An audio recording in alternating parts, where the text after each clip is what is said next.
Karl Rove's a former White House deputy chief of staff and a Fox News contributor. You think this strategy is working? I do. Well, I think it is in some quarters. I want to go back to the beginning, though. Were you one of the kids that parents wouldn't have let their children play with when you opened your monologue? Yes, I was, There was a certain Carl, but sensitivity. I reformed. I saw a certain sensitivity myself. on your part. I hope you've gotten over that. I have. I hope you've gotten over that. I have. I'm reformed, Carl. Exactly.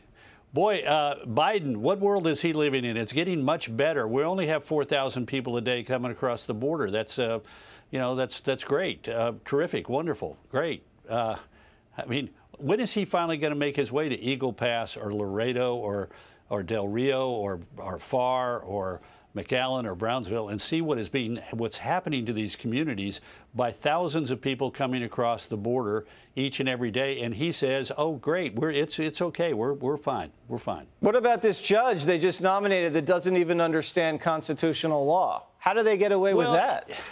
You know, what's amazing to me is, look, you can ask a lot of questions about, sort of esoteric parts of the law, and I might be able to forgive that.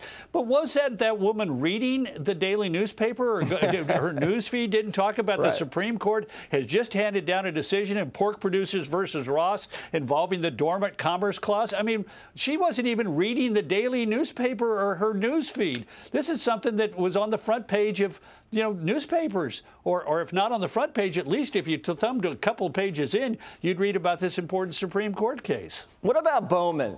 I mean, do you think that conduct is normal with members of Congress? Just shouting at each other's faces outside in front of cameras? No. And look, let's first take Bowman. Bowman, remember, you didn't play this footage, but about 3 or 4 weeks ago, he pushed a fellow member, Tom Massey of Kentucky, outside the chamber.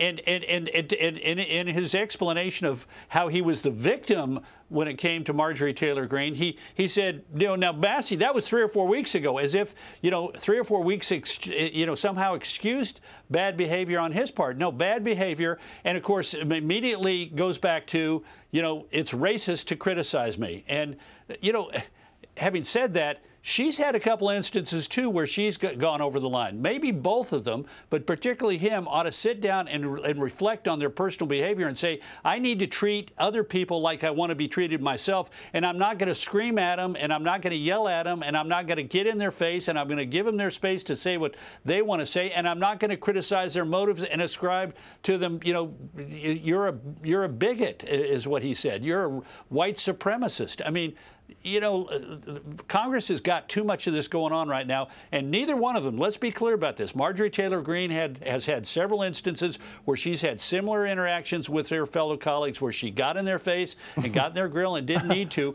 Maybe everybody ought to sit aside. Did she do that too? I didn't even know. Well, both of them need to knock it off then. You know what? If they could just emulate me on the 5, the way I treat Geraldo, Tarlov, and Harold Ford Jr. with so much respect. I mean, I really am someone that you need to emulate.